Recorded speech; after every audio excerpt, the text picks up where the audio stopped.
இயேசு கிறிஸ்துவின் இனிய நாமத்தினாலே உங்களை வாழ்த்துகிறேன். இந்த அருமையான ஓய்வு நாளின் காலகட்டத்தில் இந்த யூடியூப் மூலமாக இவங்களோடு கூட இந்த ஆராதனை நடத்துவதில் மிகுந்த மகிழ்ச்சி அடைகிறேன். ஆண்டவரை ஆசீர்வதிப்பாராக. ஆராதனை என்பதாக நம் ஆண்டவர் நோக்கி ஜெபம் செய்வோம். நல்ல ஆண்டவரே, நன்றியோடு துதிக்கிறோம், ஸ்தோத்திரிக்கிறோம். இந்த காலை வேளைக்காய் நன்றி. பரிசுத்த ஆவியானவர் இந்த ஆராதனையிலே எங்களோடு வேண்டப்படும். இதை கேட்கிற ஒவ்வொரு பிள்ளைகளுக்கும் இது ஆசீர்வாதமாக இருக்க உதவி செய்யும். இயேசுவின் மூலமாக கேட்க ஒரு நல்ல பிதாவே, ஆமென்.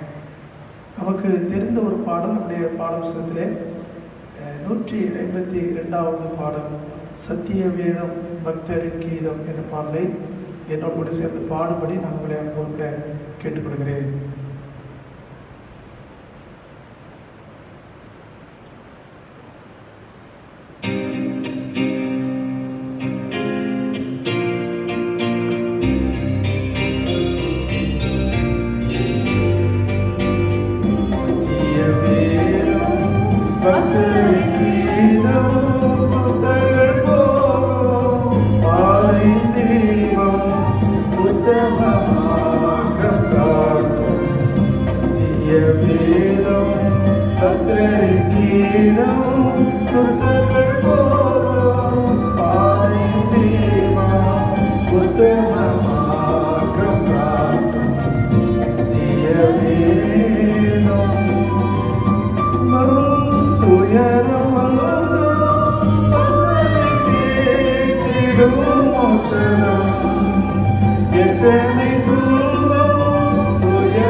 இந்த நாளுடைய ஆராதனைக்கு ஆசீர்வாதமாக நாம் ஒரு சங்கீதத்தை நாம் மாறி மாறி வாசிப்போம்.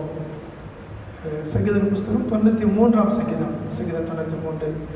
கர்த்தர் ராஜரீகம் பண்ணுகிறார், மகத்துவத்தை அணிந்து கொண்டிருக்கிறார். கர்த்தர் பராக்கிரமத்தை அணிந்து அவர் அதை கட்சியாக கட்டி கொண்டிருக்கிறார். ஆதலால் பூச்சக்கரம் அசையாதபடி நிலை பெற்றிருக்கிறது. உமது சிங்காசனம் பூர்வ முதல் உறுதியானது, நீர் அநாதியாய் இருக்கிறீர். கர்த்தாவே, நதிகள் எழும்பின, நதிகள் இறைச்சலிட்டு எழும்பின, நதிகள் அலை திரண்டு எழும்பின. திரளான தண்ணீர்களின் இறைச்சலை பார்க்கிலும் சமுத்திரத்தின் வலிமையான அலைகளை பார்க்கிலும் கர்த்தர் உன்னதத்திலே வல்லமையுள்ளவர். சேர்ந்து வாசிப்போம். உமது சாட்சிகள் சில உண்மை எழுதுங்கள். கர்த்தாவே, பரிசுத்தமானது நித்திய நாளாக உமது ஆலயத்தின் அலங்காரமாக இருக்கிறது. நாம் ஜெபம் செய்வோம். கர்த்தருடைய ஜெபத்தை சொல்வோம். பரமண்டல பிதாவே, இந்த நாள் ஆட்சம் வருவதாக, கிறிஸ்து பரமண்டலத்திலே செய்யப்படுவது போல பூமியிலும் செய்யப்படுவதாக. நம்முடைய ஆகாரத்தின் தாரும் விரோதமாய் நின்று சொல்ல மடிக்கிறது போல குற்றம் பண்ணி எங்களை சோதனை நாம் சொல்லும் ஆட்சியும் வல்லமை மகிமையும் பிள்ளைகளே, ஆமென். வேத பகுதியை நான் வாசிக்கிறேன். இந்த நாளுடைய செய்திக்கு ஆதாரமாக வாசிக்கும்படியாக தேர்ந்தெடுக்கப்பட்ட வேத பகுதி அது மார்க்கு சுவிசேஷம் 2ஆம் அதிகாரம் 11 வசனங்களை நான் வாசிக்கிறேன். மார்க் 2. சில நாட்களுக்கு பின்பு அவர் மறுபடியும் கப்பர்நகூமுக்கு போனார். அவர் வீட்டில் இருக்கிறார் என்று ஜனங்கள் கேள்விப்பட்டு உடனே வாசலுக்கு முன்னும் நிற்க இடம் போதாதபடிக்கு அநேகர் கூடி வந்தார்கள். அவர்களுக்கு வசனத்தை போதித்தார். அப்பொழுது 4 பேர் ஒரு திமிர்வாதக்காரனை சுமந்து கொண்டு அவரிடத்தில் வந்தார்கள். ஜனக்கூட்டத்தின் நிமித்தம் அவர்கள் சைவமாய் சேரக்கூடாமல் அவர் இருந்த வீட்டின் மேற்கூரையை பிரித்து திறப்பாக்கி திமிர்வாதக்காரனுக்கு கிடக்கிற படுக்கையை இறக்கினார். இயேசு அவர் விசுவாசத்தை கண்டு திமிர்வாதக்காரனை நோக்கி, மகனே, உன் பாவம் உனக்கு மன்னிக்கப்பட்டதுன்றார். அங்கே உட்கார்ந்திருந்த வேத பாரசிலர், இவன் இப்படி தேவ தூஷணம் சொல்லுகிறதென்ன? தேவன் ஒருவரே அன்றி பாவங்களை மன்னிக்கத்தக்கவர் யார் என்று தன் இருதயத்தில் சிந்தித்துக் கொண்டிருந்தார்கள். அவள் தங்களுக்குள்ளே இப்படி சிந்திக்கிறார்கள் என்று இயேசுவுடனே தம்முடைய ஆவியில் அறிந்து அவளை நோக்கி, நீங்கள் உங்கள் இருதயங்களில் இப்படி சிந்திக்கின்றன, உங்கள் பாவங்கள் உனக்கு மன்னிக்கப்பட்டது என்று சொல்வதோ, எழுந்து உன் படுக்கை எடுத்துக்கொண்டு நடை என்று சொல்வதோ எது இல்லை? பூமியிலே பாவங்களை மன்னிக்க மனுஷகுமாரனுக்கு அதிகாரம் உண்டு என்பதை நீங்கள் அறிய வேண்டும் என்று சொல்லி திமிர்வாதக்காரனை நோக்கி, நீ எழுந்து உன் படுக்கை எடுத்துக்கொண்டு உன் வீட்டுக்கு போய் என்று உனக்கு சொல்கிறேன் என்றார். தேவன் தாமே இந்த திருவசங்களை நமக்கு ஆசீர்வதித்தவராக. மீண்டும் ஆண்டவர் நாமத்துக்கு மகிமையாக நாம் ஒரு பாடல் ஒன்றை நாம் பாடுவோம். நம்முடைய செய்திக்கு ஆதாரமாக இந்த பாடல் இருக்கிறோம்.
ஆண்டவரத்தில் சொன்னபொழுது, ஆண்டவரே ஞானத்திலே போவோம்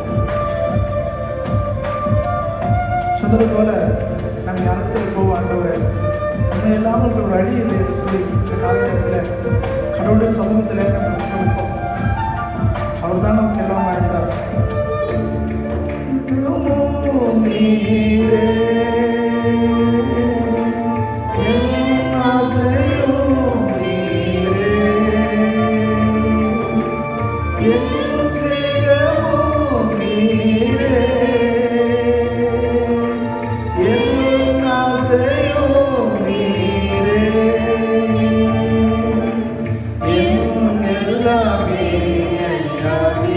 Yeah.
ஜெபம் செய்வோம். நல்ல ஆண்டவரே, நன்றியோடு துதிக்கிறோம், ஸ்தோத்திரம். உடைய வார்த்தைகளுக்காக காத்திருக்கிறோம். என்னோடு கூட பேசும், எங்களோடு கூட பேசும். இயேசுவின் மூலமாக கேட்கிறோம் நல்ல பிதாவே, ஆமென். இயேசு கிறிஸ்துவின் இனிய நாமத்தினாலே உங்களை நான் வாழ்த்துகிறேன். இந்த அருமையான காலை நேரத்தில் நான் வாசித்த வேத பகுதியில் சில காரியங்களை நாம் பார்த்து கடந்து போவோம். இயேசு கிறிஸ்து இந்த உலகத்தில் வாழ்ந்தபோது எத்தனையோ அற்புதங்களை செய்தார். அவர் செய்த நிறைய அற்புதங்கள் இன்னும் இதில் சொல்லப்படவில்லை என்று சொல்லப்படுது. அப்படி நிறைய அற்புதங்கள் செய்யும் பொழுது ஒவ்வொரு அற்புதமும் ஒரு வித்தியாசமான ஒரு காரியங்களாய் காணப்பட்டது. அவர் செய்த அற்புதங்கள் அதில் இந்த மார்க்கு சுவிசேஷம் 2ஆம் அதிகாரத்தில் அவர் ஒரு அற்புதத்தை செய்கிறார். இந்த அற்புதத்தை குறித்து பார்க்கும்போது இங்கே 4 பேர் என்கிற ஒரு வார்த்தை வரும். 4 பேர் 3ஆம் வசனத்தில் அப்பொழுது 4 பேர் என்று சொல்லப்படுகிறது. இப்படி இந்த 4 பேர் ஒரு மனுஷனை ஆண்டுடைய சமூகத்தில் கொண்டு வருகிறார். இன்றைக்கு விடுதலை வேண்டும், சுகம் வேண்டும், ஆண்டவர் நமக்கு நன்மை செய்ய வேண்டும் சொல்லும்போது, ஒருவேளை திருச்சபையானாலும் சரி, குடும்பமானாலும் சரி, ஒருவேளை நாம் அப்படி இருக்கிறதான சூழ்நிலைகளில் ஆண்டவர் நம்மிடத்தில் எதிர்பார்க்குற சில 3 காரியங்களை எதிர்பார்த்து நான் கடந்து போவோம். இந்த அற்புதம் நடந்துவதற்கு அல்லது இந்த அற்புதம் நடைபெற்றதற்கு யார் காரணம் என்று சொல்லி பார்க்கும்போது இயேசு கிறிஸ்து மிக முக்கியமான காரணம். ஆனால் அதில் இன்னும் முக்கியமான ஒரு காரியம் இந்த 4 பேர். இந்த பகுதியில் 12ஆம் வசனத்தில் உடனே அவன் எழுந்து தன் படுக்கை எடுத்துக்கொண்டு எல்லாருக்கும் முன்பாக போனான். அப்பொழுது எல்லாரும் ஆச்சரியப்பட்டு நாம் ஒரு காலம் இப்படி கண்டதில்லை என்று சொல்லி தேவனை மகிமைப்படுத்தினார்கள். நாம் ஒரு காலம் இப்படி கண்டதில்லை என்று சொல்லி தேவனை மகிமைப்படுத்தினார்கள். ஒரு 4 பேருடைய ஒரு ஊழியம், ஒரு 4 பேருடைய ஒரு மிக சிறந்த ஒரு பணி ஆண்டுடைய நாமத்தை மகிமைப்படுத்துறது. எல்லாரும் ஆச்சரியப்பட்டாங்க. சரி, முதலாவது இந்த 4 பேரை குறித்து பார்க்கும்பொழுது இந்த 4 பேருக்கு இருந்த முதல் குணாதிசயம்னா 4 பேருக்குள்ள ஒரு ஒருமனப்பாட்டின் ஆவி இருக்குது. ஒரு கட்டில் சுமக்கிறான்னு சொன்னால் ஒருவேளை அவங்க 4 பேரில் ஒருவேளை ஒருத்தருக்குள்ளமாக இருக்கலாம், இல்லை ஒருத்தர் உயரமாக இருக்கலாம். ஆனாலும் கூட 4 பேருக்குள்ள ஒருமனப்பாட்டின் ஆவியாச்சுன்னா அதை சரியாக தூக்கி சுமக்கலாம். உள்ளமாகிறவர் கொஞ்சம் கூட ஹைட்டாக தூக்கலாம். இதுக்கு ஒரே ஒரு காரணம், அந்த 4 பேருக்குள்ள இருக்கிற ஒருமனப்பாட்டின் ஆவி. நீங்கள் ஆண்டவர் எதிர்பார்க்குற ஒரு காரியம், எங்கே 2 அல்லது 3 பேர் கூடி இருக்கிறார்களோ அங்கே அர்த்தம் தெரியுங்களா? நம்ம ஒருமனப்பாட்டின் ஆவியோடு கூட ஒரு இடத்துல கூடி இருக்கும்போது அங்கே 4வது நபராக என் ஆண்டவர் வந்து விடுகிறார். சாத்ராக், மேஷாக், ஆபேத்நேகோ என்னும் 3 பேரை அந்த அக்கினி ஜுவாலையில் போடும்பொழுது அங்கே மிகுந்த ஆச்சரியம், இன்னொருவர் அதனுள்ளே இருக்கிறார். அங்கே 3 பேருக்குள்ளே ஒருமனப்பாட்டின் ஆவி. இன்றைக்கி இந்த ஒருமனப்பாட்டின் ஆவி எங்கே இருக்கிறதோ அங்கே ஆண்டவர் வருகிறார். எங்கே ஒருமனப்பாட்டின் ஆவி இருக்கிறதோ அங்கே கடவுள் ஆண்டவர் தன் கிரியைகளை வெளிப்படுத்துகிறார், அற்புதங்களை செய்கிறார். எனவே ஒருமனப்பாட்டின் ஆவி மிகுந்த முக்கியமாய் காணப்படுகிறது. நம்முடைய ஒரு 4 பேர் நம்ம கூடி ஜெபம் பண்ணா கூட 4 பேருக்குள்ள ஒரு ஒருமனப்பாட்டின் ஆவி இருந்துச்சுன்னா நிச்சயமாக அந்த ஜெபம் கேட்கப்படும், அங்கே ஒரு அற்புதம் நடைபெறும். இன்றைக்கு மிகுந்த அவசியமான ஒரு காரியம், விசேஷமாக இந்த காலங்களில் ஆண்டவரிடத்தில் எதிர்பார்க்கிற ஒரு காரியம், ஒரு ஒருமனப்பாட்டின் ஆவி. ஒருமனப்பாட்டின் ஆவி. ஒருவேளை நமக்குள்ள வித்தியாசமான குணங்கள் இருக்கலாம், ஒரு வித்தியாசமான மனிதர்களாக இருக்கலாம், எல்லாமே இருந்தாலும் கூட கடவுளுடைய சமூகத்தில் வரும்பொழுது அல்லது கடவுளை தேடும் பொழுது, கடவுளுடைய சமூகத்தில் வரும்பொழுது நாம் எல்லாவற்றையும் மறந்து நாம் எல்லாரும் ஆண்டுடைய பிள்ளைகள் என்கிற ஒருமனப்பாட்டின் ஆவி நமக்குள்ள இருக்கின்றார். பரிசுத்த ஆவியானவர் அங்கே வந்து கிரியைகளை செய்யக்கூடிய ஒரு அன்புள்ள ஆண்டவராக இருக்கிறார். எனவே 4 பேருக்குள்ளே இந்த முதலாவது காரியம் ஒருமனப்பாட்டின் ஆவி. ரெண்டாவது, இந்த 4 பேருக்குள்ள ஒரு பெரிய அந்த அந்த அந்த திமிர்வாதக்காரனை எப்படியாவது இன்னைக்கு சுகப்படுத்த வேண்டும் என்கிற ஒரு தீர்மானம். அதில் யாருமே சோர்ந்து போகணும். ஒருமனப்பாட்டின் ஆவி இருந்தாலும் கூட அந்த ஒருமனப்பாட்டின் ஆவியினுடைய அடுத்த செயல்பாடு அந்த 4 பேர் அந்த காரியத்தை ரொம்ப ஒழுங்காக செய்தாங்க. அதில் அந்த 4 பேர், இது ரொம்ப கஷ்டமான காரியம். இந்த பகுதி வாசிக்கப்படும் அங்கே அந்த பகுதியை ஆரம்பிக்கும் போது அப்படிதான் சொல்லப்படுகிறது.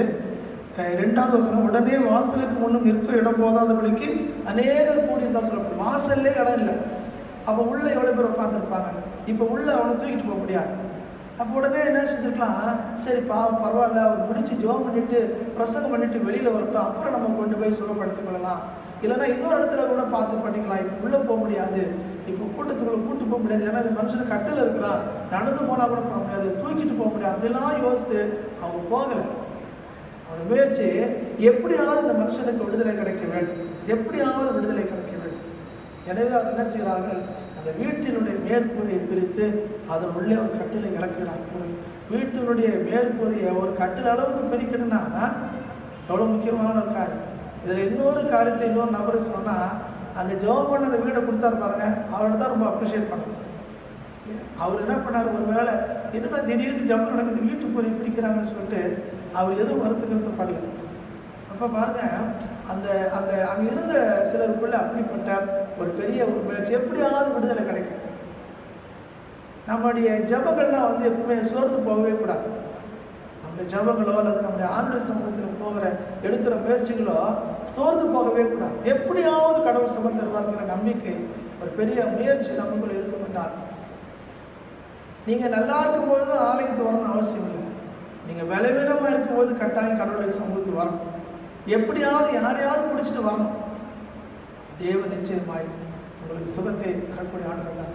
நம்ம ஏதாவது பலவீனம் வந்தால் நம்ம எப்படியாவது ஹாஸ்பிட்டல் போயிடல, அதுபோல் எப்படியாவது ஆண்டுடைய சமூகத்தில் ஓடி வருவதற்கு பிரயாசப்பட வேண்டும். அப்போது ஆண்டவர் நமக்கு சுகத்தை கொடுக்கக்கூடிய ஒரு நல்ல ஆண்டவர் இருக்கிறார்.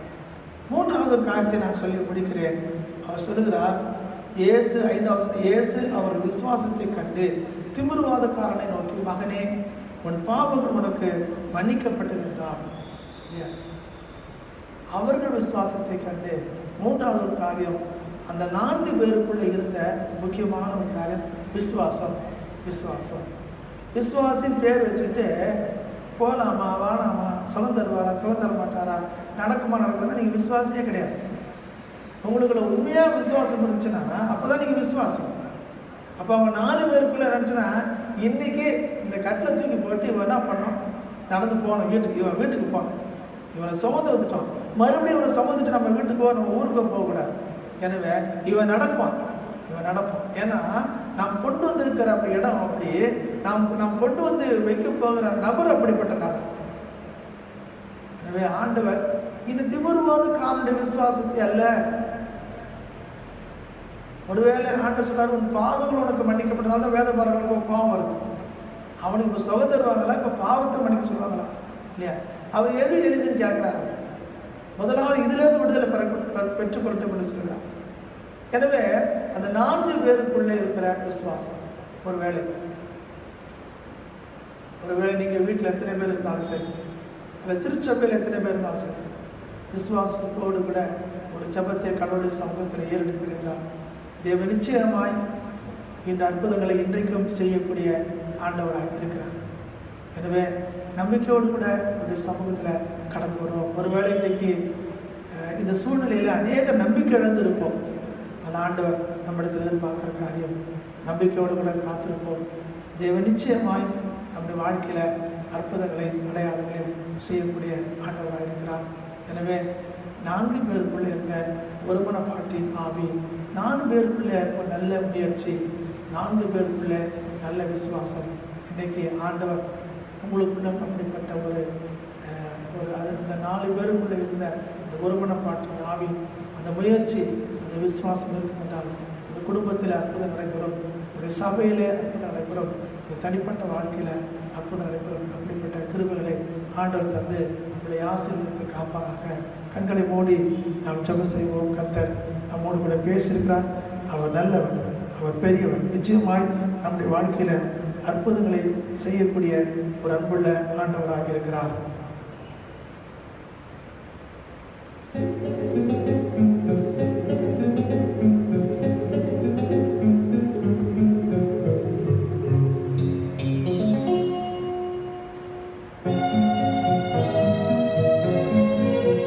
ஆண்டவர் அற்புதங்களை அதிசயங்களை அடையாளங்கள் செய்யக்கூடிய ஆண்டவர்கள்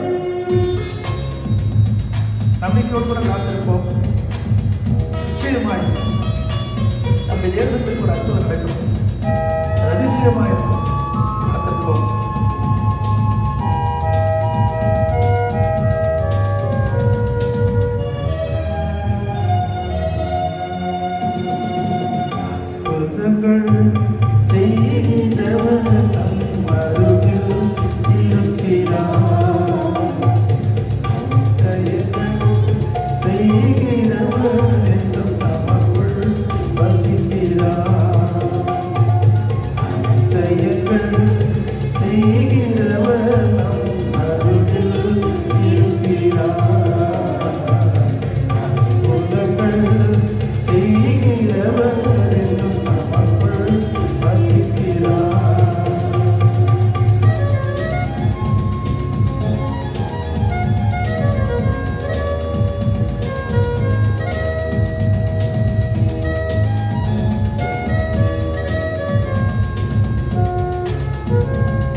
Thank you.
கிருபைக்காய் நன்றியோடு துதிக்கிறோம், ஸ்தோத்திரிக்கிறோம்.